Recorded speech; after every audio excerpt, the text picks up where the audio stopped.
inshallah, but you know, upon popular request, we are bringing him again to the stage, alhamdulillah, and today he will talk about mutual aid and cooperation in the universe, right? That is one of the things that we may not necessarily register, especially in our Western education, where things might be seen mainly as struggle, right? Everything is struggle, every creature is struggling and fighting for their benefits, fighting for their survival of the fittest and all that concepts. But of course, how does Quran teach us the relationship between the creatures? And it is indeed mutual aid and cooperation that we see. So it's a bit of a paradigm shift, but inshallah, Brother Mustafa will lead us and guide us through those mazes of Quranic exploration of those mutual aid and cooperation in the universe, inshallah. Go ahead, inshallah. The floor is yours.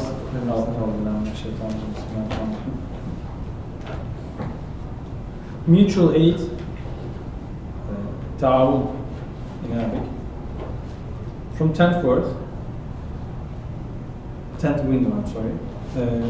Quran, and he sent down rain from the sky in Surah Ibrahim, and brought forth thereby fruits as provision for you, and he subjected for you the ships to sail through the sea by his command, and he subjected for you the rivers, and he subjected for you the sun and the moon, constant in their courses, and he subjected for you the night and the day, and he gave you of all that you asked him.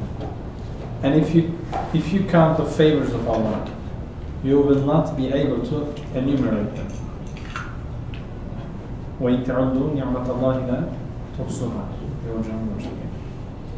The mutual aid, ta'awun, mutual response, tajawub, and solidarity, tasamut, of the beings in this universe show that all creatures are under the nurturing of a single nurturer, murabbi, under the administration of a single administrator, mudabbir, under the disposal of a single disposer, mutasarrif, and are the servants of a single master, sayyid. Because the principle of mutual aid is in effect, starting from the sun, which by the command of the Lord means Emre Rabbani, cooks the necessities of life for the living beings on earth, and the moon, which acts as a timekeeper, and continuing to how light, air, water, and food rush to the aid of living beings, and how plants rush to the aid of animals, and animals rush to the aid of humans, and even how the members of the body rush to aid one another, even how the members of the body rush to aid one another, and even how the food particles rush to the aid of the body cells. Body cells, hücrerat-ı bedeniye. The way these inanimate and unconscious mutually aiding beings wisely and generously help each other, respond to each other's cry of need, and strengthen one another under a statute of generosity, a law of compassion, and the principle of mercy, unquestionably shows that they are the servants, officials, and artifacts of a single, unique, one and only Wahid Ahad, eternally besought, Fard Samet, absolutely powerful, Qadir Mutlaq, absolutely knowing, Alim Mutlaq, absolutely compassionate, Rahim Mutlaq, absolutely generous, Kerim Mutlaq, being who is necessary of existence, Zat-ı Vacib-i Vücud. So, O helpless, bankrupt philosopher, I mean the non-religious philosophers is addressed here. What do you say to this magnificent window? Can your chance, tasaduf, interfere with this? This is from the 10th window in the 33rd word. So, mainly about mutual aid. Ustad use such a style in reciting when covering the topics, he first, for example, makes some statements, okay? He says that this is what we see, this is what we see, this is what we see, and we can understand from that topic, for example, like the Quranic way. The Ustad also says this in some of these ayats, at the end of the ayats, that are always mentioned Asma al-Husna, okay, attributes of names of Allah, right? So Ustad somehow addresses this at the end of the topic, but in the between, he just puts the proofs and evidences of that, okay? We can understand that there is mutual aid in the universe, okay? We can see that with these examples. Okay, how can we say, well, how can we conclude that this is mutual aid, not some kind of struggle, and let's say conflict or let's say fighting on the benefits of survival or something? Okay. Ustad also mentions that in the middle as a proof of that, okay? The first paragraph just showed us the mutual aid and its effects. We can see, for example, it starts from the sun till our body cells, okay? And why is this the mutual aid, or not, let's say, struggling or fighting or surviving? The second paragraph is actually like the proof of that, okay? The way this, I think there are some keywords here. The way these inanimate and unconscious mutually aiding beings wisely and generously. So Ustad also shows that these things are inanimate and unconscious. So that it means they don't have the knowledge, or they don't have the will, or they don't have the power of choice to do in such fashion, right? They're also behaving wisely and generously to help each other, okay? So these are like the key words, okay? Being inanimate or being unconscious, and at the same time aiding the others, okay? Beings wisely, I'm going to read it one more again. The way these inanimate and unconscious mutually aiding beings wisely and generously help each other, respond to each other's cry of need, and strengthen one another under a statue of generosity, a law of compassion, and the principle of mercy, unquestionably shows that they are the servants, officials, and artifacts of a single, unique, one and only Wahidah, eternally bestowed, absolutely powerful, Qadir Mutlaq, absolutely knowing, Alim Mutlaq, absolutely compassionate, Rahim Mutlaq, absolutely generous, Kareem Mutlaq, being who is necessary of existence. It's like, also Ustad mentions that the universe, the doors of the universe, let's say, is even though seem opened, but they're closed, right? Yeah. So there must be something beyond the veils of the universe, right? We have to understand. We have to see the beyond. We have to see the behind it. It's like we are observing universe. We have some kind of a knowledge about it. Okay, we can define the things in the universe. For example, this is this, and there are these kinds of laws. But there are some meanings beyond that, what we see actually. Like what, for example, Ustad says that a law of compassion, right? Some of that theft to others so that he can distribute the fault and he feels a bit better. In the same way, when he wants to claim ownership of himself, someone with his ego, with his ana, this, claiming his ownership to his actions, claiming ownership to his body, whatever, right? He tends to give that ownership to everything else in the universe so that he feels a bit better, right? It's a way of feeling a bit better, I think, not necessarily not believing as an intellectual exercise. The second aspect I can see is assuming, like starting the observation with the assumption that there is no meaning in any of this, right? Like trying not to go to the generosity, right? Trying like just in that example in the 12th verse, right? Like someone can have a very beautifully written Quran or a beautifully written text, and if they just look at the relationships between letters and not necessarily read the text, right? Just relationship between different ornaments and things like that within an ornamented piece of writing, for example, and not necessarily try to read the meaning of it, because either they don't understand or they are not curious about it, or they start with the assumption that it is not a meaningful text, then they would be stuck in trying to analyze those ornaments and their relations between them and not necessarily reading the text itself. In the same way, when someone without belief and with the assumption that there should not be any creator goes and starts observing the universe, they tend to think of that as they just look at the relations, but not necessarily trying to see the bigger picture and or even try to extract the meaning out of them.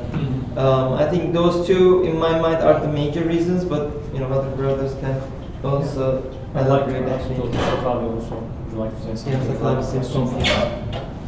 Please. Right, Mustafa gave a good explanation. So Mustafa says that he struggled with or fought two false gods in his life. One is the and the other is nature. And both of them goes to what we were talking about. And all these factors in my nature, and all those faculties that we have, and then help us recognize, perceive, and appreciate what's out there in the world, do their essential function of bringing us closer to God, getting to know God, only and only if we recognize that they do not belong to us and they do not exist in and of themselves, that they are given to us for a purpose. There's a meaning. And same with the nature. All the properties that we observe in the nature, which might be generosity, which might be mercy, which might be beauty, which might be provision, which might be order, orderliness, justice, wisdom, etc. All of these, they guide us to the one who is the source of those properties through his attributes and names, only and only if we acknowledge at the beginning or from the start that they are manifestations, they are reflections of something greater. If we think that they can exist in and of themselves in there, then that's going to be a veil. Right? So things in the creation therefore are veils in two ways. One is they are veils in the sense that they veil us from the source, but they're also veils in the sense that the way you cannot look at the sun directly, you have to have a smoke glass or something like that. If you can focus on the holes between the warp and weft of the veil, the fabric, rather than the warp and weft itself, right? Then you can look through. It helps you to see. And which way we are going to look, whether we are going to focus on the warp and weft or we are going to focus on the holes, that depends on us. And that's why we are accountable. We have responsibility to pick one. Right? If we focus on thing in itself, which will be the warp and weft of the veil, and assume that all that exists is the interaction between those things, then we won't be able to get beyond it. And that also goes to the distinction between the acceptance of absence or the absence of acceptance. Okay? If one were to think seriously with sound reason, observe all these things and evaluate and look whether all these properties, all these blessings that each appear to be larger than the sum of all, let alone the individual pieces, right? Whether that can be in and of itself, whether that can belong to it, or there needs to be an external source, a hidden hand, as God says in the 20th word, then sound reason would lead us there. The question is, are we evaluating the sound reason? So if you apply sound reason, it necessarily leads to the conclusion. But we don't, or people who don't believe don't apply sound reason. There are many other veils which mostly are from their own inner. That's them before it, like pride, fear, etc. Like, and I had a friend at college who was very smart, very nice guy. And he would say like, yeah, but I think reasonably it makes sense that there is God, etc. But then he would say, if I believe that there is God, and we are in a Muslim context, he would be a Muslim, then I won't be able to drink beer. I won't be able to have a girlfriend, and so on. That's why I'm not believing. So it is not always, and his is the absence of his is not the acceptance of absence, it's the absence of acceptance. I'm not going to get that because it's going to prevent me from doing this. That's an honest confession, I think. Yeah. He's an honest guy. He was. May God guide.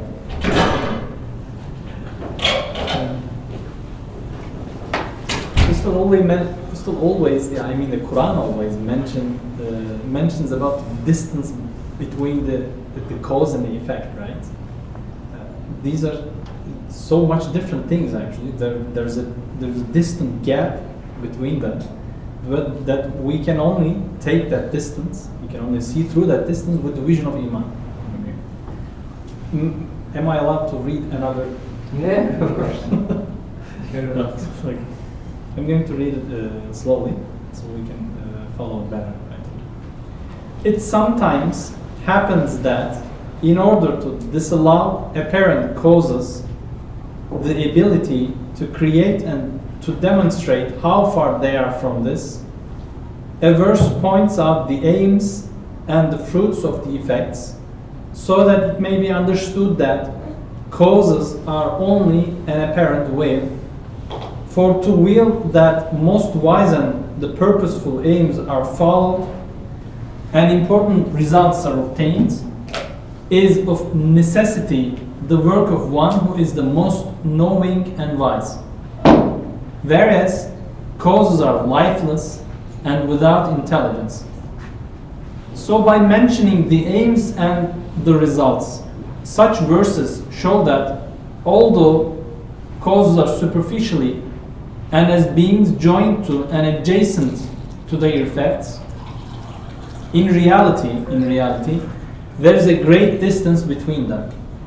The distance from the cause to the creation of the effect is so great that the hand of the greatest causes cannot reach the creation of the most insignificant effects. The hand of the greatest causes cannot even reach the creation of the most insignificant effects. Thus, it is within this long distance between cause and effect that the divine names each rise like stars. The place of their rising is this distance. It's like a summary, I think, between the distance between. For example, these are the most distant things, for example, in my opinion, at the same time. Mutual aid, the concept of mutual aid in the universe, and let's say the survival of the fittest, or surviving, whatever they call the name of that thing, actually, I don't know. These are the observations, actually, but these are so different, distant things from each other, but only the Quranic wisdom can see the reality in that sense, right? Ustad always, and ayats always, Quran always says that these are lifeless, unintelligent beings, but producing some fruits, some benefits only an intelligent, wise, all-knowing one can do, okay?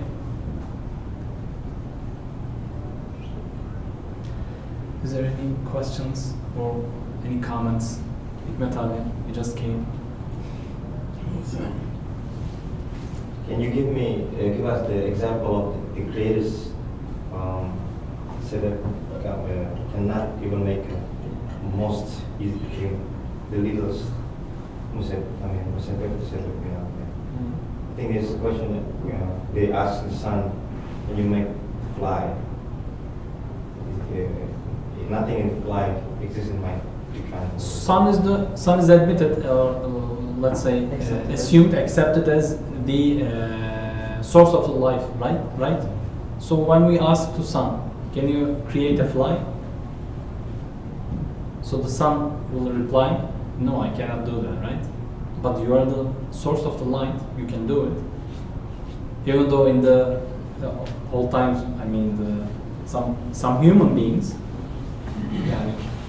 idolize the sun as a god, for example. Even though it is this way, sun cannot create fly, right? So it may be the biggest cause actually for the life in the earth, right? But even sun cannot create a fly like this. You mean? Yeah. And the things that we see in creation, right? There is knowledge, there is purpose, there is will, there is knowledge, will, power, right? There is all these things, right? You may see in one cause something like that you see some sort of like light, for example, in the sun, right? It seems like some power, right? There's heat and stuff, but the all the necessary things, right? And if you collect all the causes, right, you cannot really extract or think or even think of giving them or attributing them any sort of willpower, any sort of knowledge, right, and any sort of sort of like a willpower that would be focused to create something, right? And even the most the atheists or the the unbeliever, the furthest unbeliever that you see, if you ask them, does any of these causes have any will? They will say no. Any knowledge? They will say no, right? But interestingly, they assume when they come together, there's all these things that are happening, right? So, but as you said, right, like it is when you think about it deeply.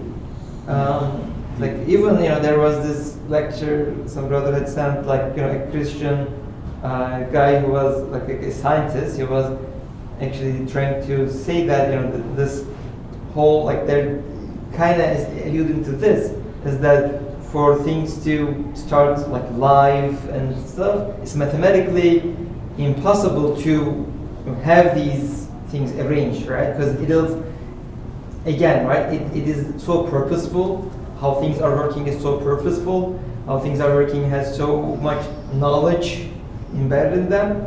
Giving it the causes, even is mathematically, not real or possible.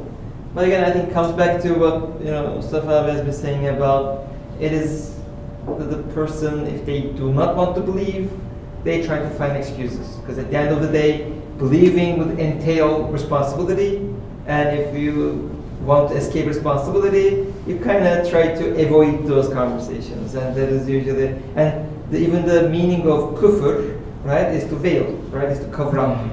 So it's not necessarily to like deny actively. Most of the time, vast majority of the time, it's to avoid those topics, avoid those conversations altogether. It's like closing your eyes in such a place, even though there is the most powerful light, you can see it. It's darkness, right? Yeah. Because your eyes are closed. What Sam is talking about in terms of with regard to the distance between the cause and effect. Yeah.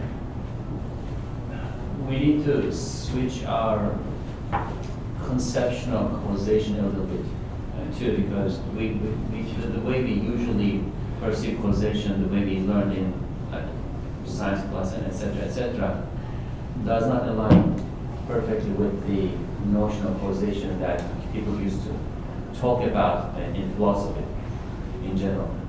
Right? So we tend to understand causation as origination. Let's say this building was built, when was it built? Do we know? 1970s. Let's say. 1970s. And there were 100 workers working for a couple of years to build the building. So what caused this building? What is the cause of this building? One can say, well, there were builders, they built the building. Right? But they don't exist any longer. Those workers, they probably died. If they died and they don't exist any longer, how can they be the cause of this building here and now? Right? So the example Imam Ghazali gives about this is how fire burns cotton, or the billiard balls. Let me just use an example. So you can imagine a billiard ball, and another one is sitting here. This rolls, and hits this, and then this now is sitting, and this is moving. You say, okay, this ball moved this ball, but hold on one second. This ball is sitting here, and they are distant from each other. They don't have an interaction any longer, right? How is this ball moving this ball? The moment of the impact is also the moment of separation for the balls, right? Now we can go further and say, well, there is energy that was transferred, etc., etc. Then break it down and ask, how is energy working? How are all those particles working? How are all those subatomic particles working? Why is electron and proton attracting each other while there is such a distance in between them that it is like mind-boggling, right? Well, they are not touching each other. There is distance between them in terms of time and space, and the assumption of physics is that things interact when they physically interact. They are not physically interacting, right? So at the time, let's say in the 15th century, they didn't know about atoms, electrons, protons, etc. They would give the example of the ball touching the ball and the other ball moving. But it doesn't stop there. When you go to a subatomic particle level, it is a fact that we cannot explain what the force is. Now, the way they explain all these things is again by assuming that there is inherent force in things, inherent force in the proton, electron, inherent force in the billiard ball, inherent force in the fire, that fire burns, etc. That's habit. Because God creates the fire and the cotton next to each other, adjacent, muqarana, right? That this guy is using it, adjacent to each other, and by seeing that again and again and again and again, we just fall into this habit of assuming that they cause each other. But when you think deeply about causation and understand that causation is not origination, then it just breaks apart. Doesn't work. Falls apart. Going back to question, Sorry? you asked the question, right? Mhm. So these are all the answers.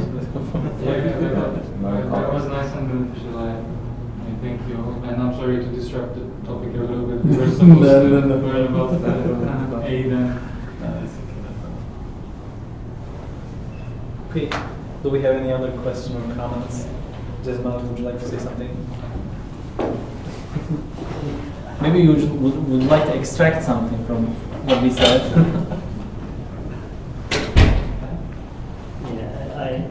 I observed that meaning, everything is as we mentioned upstairs.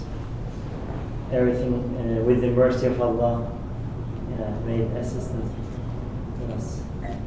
Very clearly we are observing the visual assistance. Someone is making us everything so good.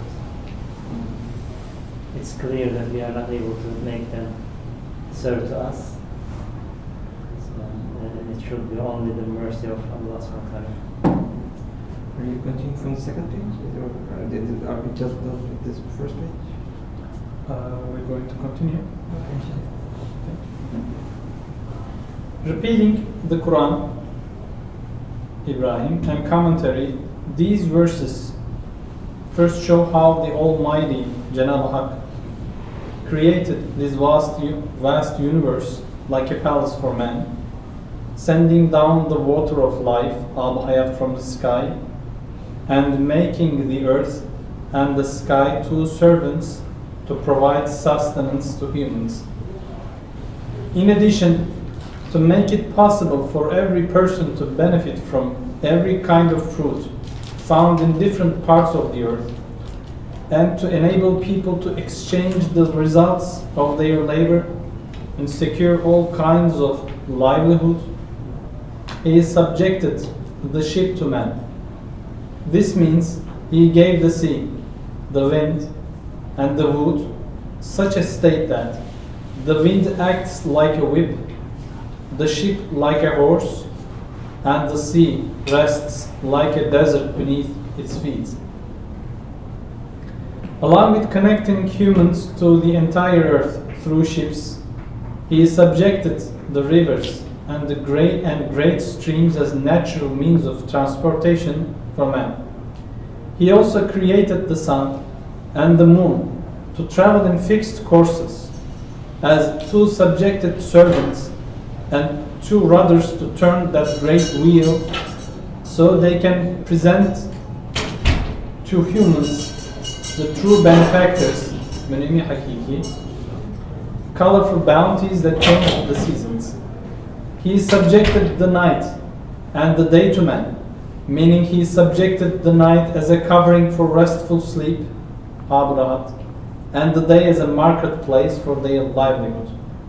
After enumerating these divine blessings, ni'am ilahiye, he shows how wide the sphere of blessings given to man is, and how many countless blessings are contained within that sphere, with the concluding part, which means whatever man has asked for through the tongue of innate, right?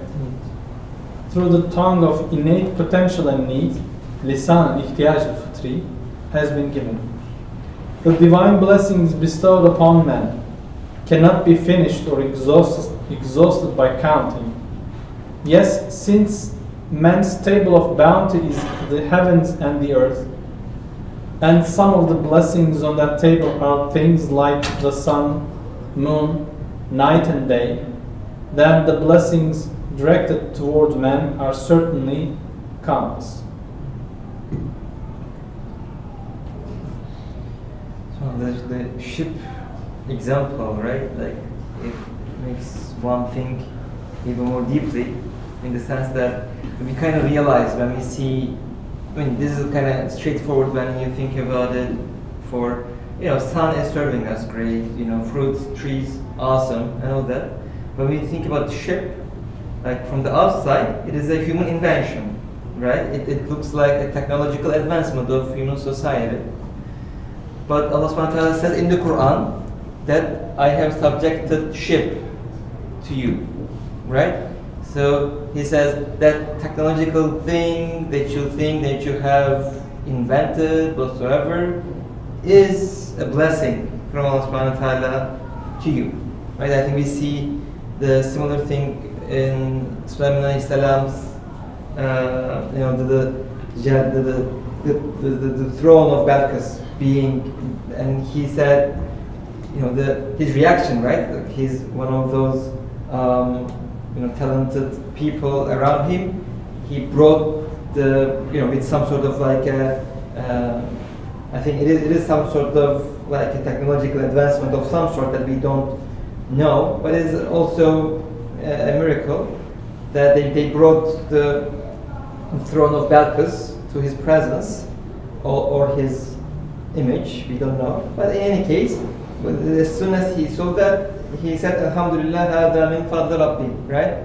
He said, and then he said, this is for me a test that if I will be a thankful servant to him, right? He said, you know, this is a blessing from my Lord, right? So it is a technological advancement, like the ship, like everything, and he directly saw that it is from Allah. And this is an interesting thing in the sense that sometimes when we think about blessings, we might want to just refer to, like, you know, fruits and natural things and stuff that humans do not touch. But when we think about it, like, and that point was, the later point was, there is need in human society, and humans have this innate need. I need something, and then Allah subhanahu wa ta'ala opens that up for human beings and gives that, right?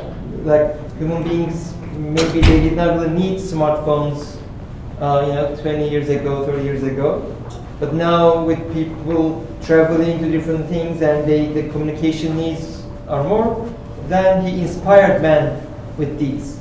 But because my point is that we kind of sometimes miss the point of these technological advancements being blessings of Allah, And if we miss that, we may claim ownership of that. And we may claim that this is my phone, I choose what to do with my phone, right? Or how I spend my time on my phone. This is my phone, I pay for the bill. But when you think about it as a blessing, and it is a blessing because again, both Allah subhanahu wa ta'ala, He inspired man to do this, but also, you know, the waves, the electromagnetic waves moving through air and stuff, we don't really know. We don't really understand. I'm an electrical engineer. We don't really understand how exactly. We know the mechanics of how things move, but we don't understand how the electrons and things or things that are being transmitted, their true nature. We only see the results. We only see the results, and based on those results, we use them. Yeah. Right. The same thing with the ship, right? Someone observed, right? Was Archimedes or someone, right? Said, okay, you know, something is floating, and then, oh, eureka, right? Like it is. We found something. Something is floating, and then based on that observation, then we build something from Allah, because Allah has created this universe. He keeps certain things in a certain order, and then gave human beings, inspirations to use them, utilize them. But again, by utilizing them, we are not owning them. By utilizing electromagnetic waves to transmit data, we are not owning the electromagnetic waves. We just are using them, using the creation of Allah to do something useful. So with that, we should be careful, right? Because again, since we are not wasting an apple that is given to us by Allah, we cannot waste our time on our smartphones because it is also a gift from Allah. So from this point of view, right, the mutual aid kind of expands from just the creatures to everything that we see. Like from sun to flowers to cell phones, everything is helping each other because everything is subjected to human being by Allah subhanahu wa ta'ala. Thank you very much. Is there any kind of question? Yeah, you might have some questions. Come on, shoot it.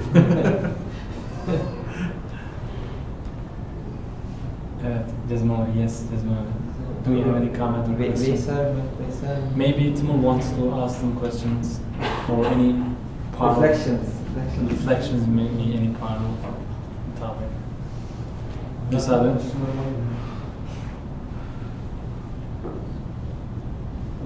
Hikmet abi. Okay. How much? How many About minutes do we have? 10 to 15 minutes. Okay. So let's go on, right?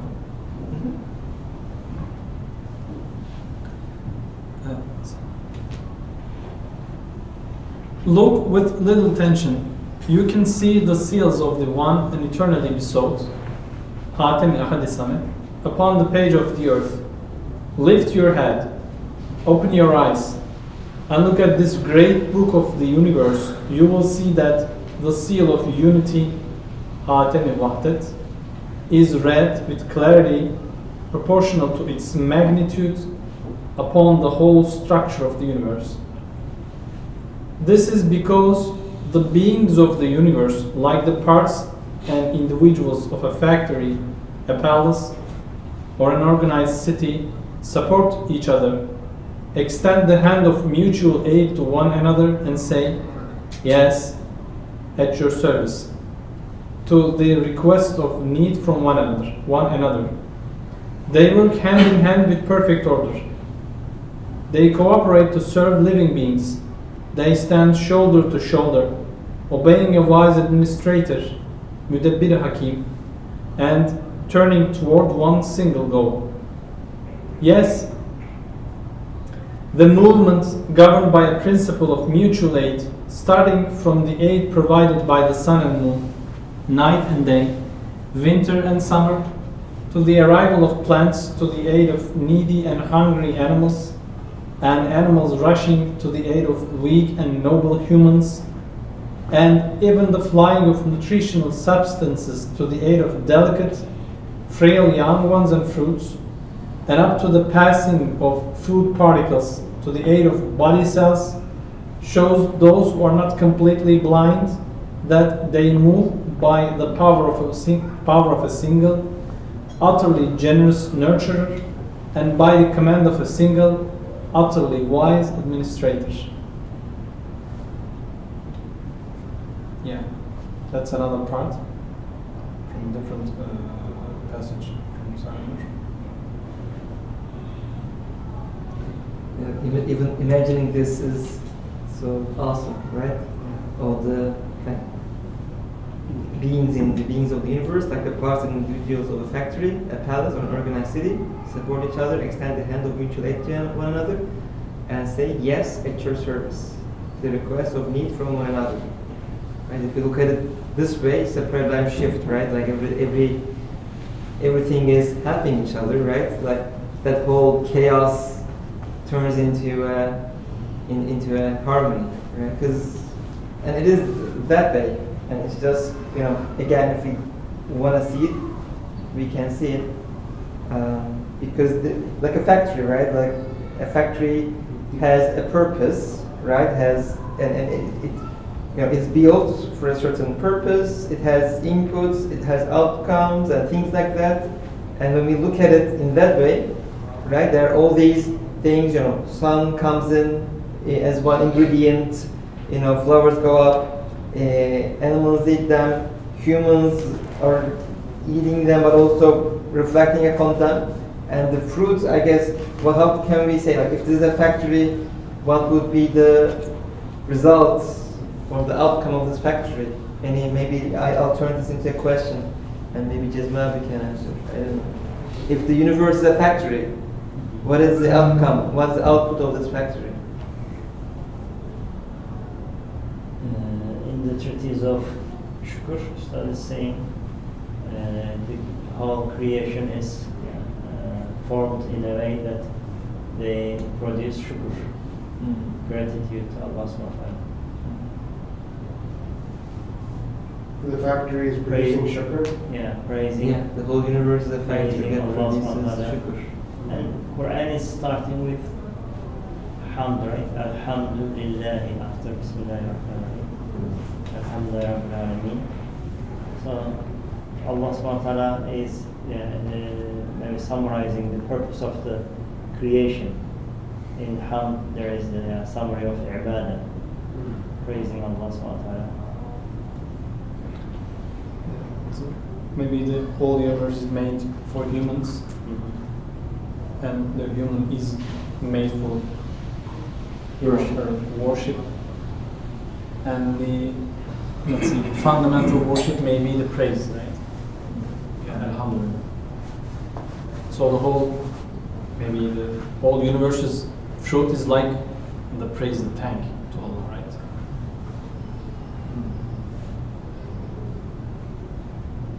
I have seen some kind of a documentary, I don't know actually what is exactly, but it was mentioning about the theory, game theory or something.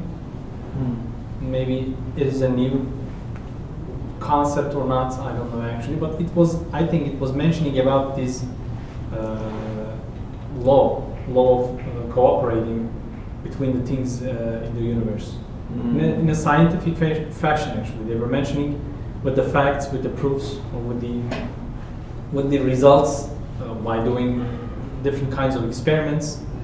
For example, things are cooperating with each other. The result is great. Not cooperating is the failed, or something like that. It was some kind of a scientific. Proof about mathematical, right? There's a whole game theory, a mathematical way. Yeah, absolutely. To model like the outcome of choices, right? Like if you choose to cooperate or aid the other one, something like versus that. backstab, right? Is what they call a prisoner's dilemma, right? I don't remember all details, but there are all these theories, you said, right? Mathematical theory, that, you know, that movie, Beautiful Mind, I guess, that guy, Nash, I guess, is one of the founders of that theory and stuff, 70s and all that. But in any case, that, but in the universe, I may have seen the same video, I don't know, but I guess the outcome in this case, right? Like if you're not getting the optimum output if everything is against each other. Yeah, absolutely. Because if it only cares for themselves and the other side also cares for themselves, they actually have the worst outcome. So in that prisoner's dilemma, again, if I'm not wrong, there is that hypothetical scenario when there are two prisoners, so they are away from each other, but they tell them, if you say the other prisoner is guilty of, like, for example, there's a bank robbery or something, if you say the other is guilty and they say nothing, then you are free and they go to jail. If you say you both did, there's that type of thing. And the result is that if they both sold each other out, that's the worst scenario. In that scenario, they both go to jail for a long time. But if they did nothing, or if they both helped each other or something, it's the best outcome. That type of a thing, at the end of the day, I guess, it gets of course more complicated and stuff. Absolutely, yeah. But even mathematically, when they look at it, I guess, is that helping each other out provides the optimal outcome, and that's what we see in the universe as well, right? And if you put it into like this, right, in the particle level and stuff like that, right, food particles and things like cells of the body, right? It's an amazing cooperation, right? All the cells are in a way that help each other, right? They send help. They have, it's like a city, right? Or a country, right? There are cells who defend, right? Like the T cells, the antibodies, and stuff like that. At the same time, there's administration on the brain. There's all these like a very complex thing. They're all helping each other, and then the whole universe is like this. And as you said, even mathematically, it makes sense for them to help each other. Otherwise, we wouldn't have this harmonious system at all if they chose to struggle with each other. I was so surprised to see that actually. Yeah. It made me surprised because in a mathematical sense, they proved it. Yeah. And there's this law of cooperation. It's so interesting. So Mustafa said, coming to the fact that Mustafa said, it's like something you want to deny or you want to neglect something. You want to neglect the fact, right? You have to close your eyes to dodge from that light, okay? So if you choose to close your eyes to that, so the result is you're not going to see the light, right? You find excuses. Yeah, absolutely. Is there any other question or topics you would like to comment on? So we're going to finish here. Okay, if you think, I think we have like 7 minutes to the prayer. The other topic is a bit long, Yeah, so we can okay. stop there. We can make it pray for us, or maybe Jazmal, we can do the prayers. Jazmal? Or You do the prayer. No, you do the prayer. Imam Jazmi. سبحانك لا علم لنا إلا ما علمتنا إنك أنت العليم الحكيم وآخر دعوانا أن الحمد لله رب العالمين اللهم فهمنا أسرار القرآن كما تحب وترضى آمين.